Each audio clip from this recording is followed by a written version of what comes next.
what kind of powers the prison wardens have? Oh, I mean, I'm trying to think what powers. Basically, they have, you know, it's a lot of prisons are now quite high tech in that the days of, when you think of prisons in Scotland, and you know, I hadn't been in much. Prison, the problem which people have is more of an American movie of some prison warder with a big, you know, baton and prisons full of snarling, happy people. Actually, prisons in the main are full of quite sad people. There are some people who are violent and dangerous, but in the main, they're quite placid. So you find that prison officers don't deal with matters through violence. Occasionally they have to be because they can have very serious incidents and they train for that, and they've got, in the main, they chat to people, they engage, talk with them, try and work through, just, you know, monitor them. The powers they have, they can, it would have to be decided by the governor. If somebody assaults a prison officer, then, you know, actually they would go through the courts because that's just unacceptable. If they commit some other breaches, they would go to the governor. So the real powers that a prison officer has is just to let people in and out of various doors. Some of this is now dealt with, you know, electronically, and although it's under keys, the system now, if this were prison, you would have to, you know, have a monitor that would say, you would ring and you would identify it's Officer Macaskill and I'm bringing you through, and there's CCTV.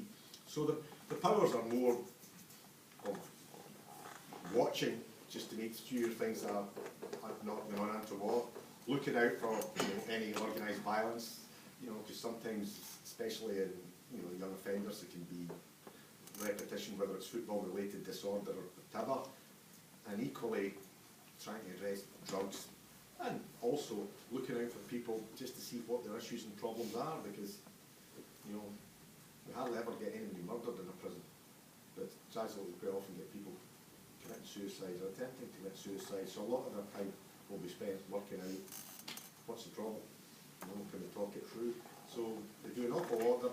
In many ways, they're more like a psychiatric nurse without the qualifications than they are like what you would imagine, you know, some American person in Alcatraz. Does bad upbringing affect children? Well, undoubtedly, I think, you know, we're all creatures of our environment, and therefore, I think it comes back to the point behind my experience. Behind every troubled child, you know, there will be issues in the home, and that's how it manifests itself. And that's why I think in Scotland we correctly have the children's panel, because we don't seek to prosecute children unless they would be they're of an appropriate age where they've got the capacity, and that it was of such significance that they would have to be dealt with. Normally what would happen, you would go to the children's hearing and they would work, you know, try and work out why that was happening. We've also got to remember, more youngsters are referred to a children's hearing or panel because of neglect or abuse against them than because they commit a crime. More children are sinned against than actually sin. And therefore what we've got to do, though, for those who are committing offences, to work out why. And in my experience, it would usually be there's something going on in the house.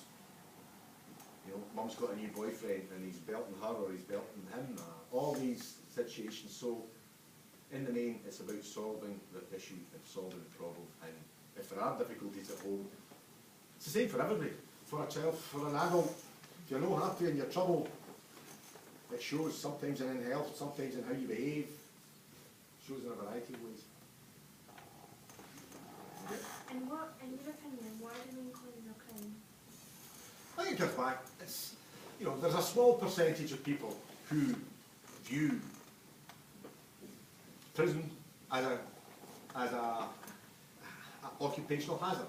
We tend to deal with them. They tend to make money out of crime, seek to make money out of crime, and a lot of how we address them is through proceeds of crime, because we strip them of their assets, because they're happy to do 2 years. They don't like to do 2 years or whatever, but they'll do 2 years, 3 years or whatever, because they've got money in the bank, and that's how they get their money.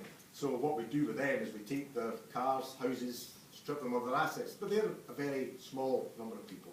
In Scotland, it comes back to the biggest single issue is alcohol abuse. People tonight will do silly things. They're not bad people, but they'll do daft things. And sometimes just, they'll wake up in the morning and wonder why. So it's alcohol abuse. Drugs fuels it, but, drug problems are getting slightly less, but matters are compounded when people take alcohol and drugs, and then that's when people get the proverbial fighting drunk. So in the main, it's alcohol abuse.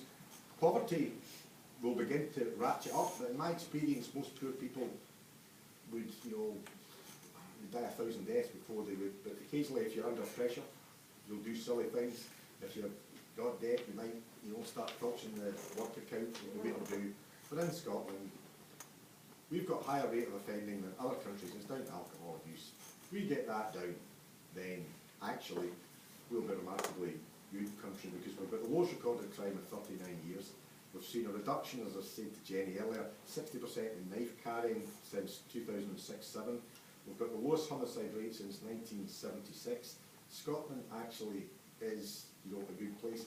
I find something in Scotland, it's alcohol abuse. The other problem we have is the culture in Scotland.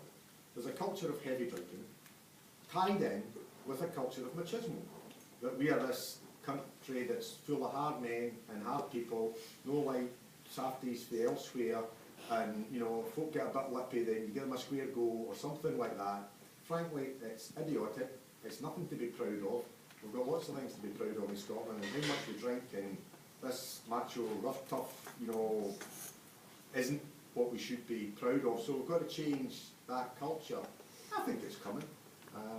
But you don't change a culture by a law, and you don't change it overnight. But I think we're heading in the right direction, which is why the statistics are all heading in the right direction.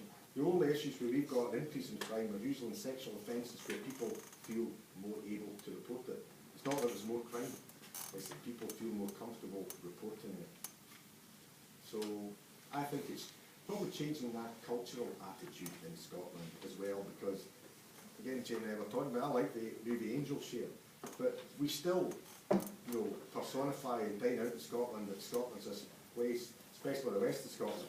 I mean, it was actually the Chief Constable was saying to me, they get really fed up, going into a bookshop and there's all this wall-to-wall true crime based on gangs of Glasgow, such and such, this or that. And I tightened the weight because I was going up to Stornoway and saying that Miss MacArthur was flying out of Glasgow. And I looked out at the W.H. Smith, and lo and behold, under the Scottish section, it wasn't, Stevenson, Walter Scott, James Kelman. There was lots of true crime about gangs of Glasgow, and I just thought, for goodness sake, can we stop doing it?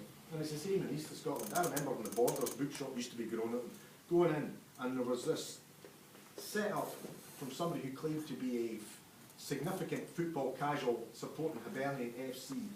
Wall-to-wall books this size. No wonder people, then get involved in this culture. So I think it's about changing attitudes. There's things to be proud of in Scotland. I'd like to be proud of the football team. I certainly never want to be proud of football hooliganism. And we see where that takes, whether it's in Amsterdam, Motherwell recently, or whatever. So, culture, attitude, Scotland's got to move on from dining out and wallowing in this, boys like us, damn few, and actually be proud of what we contribute.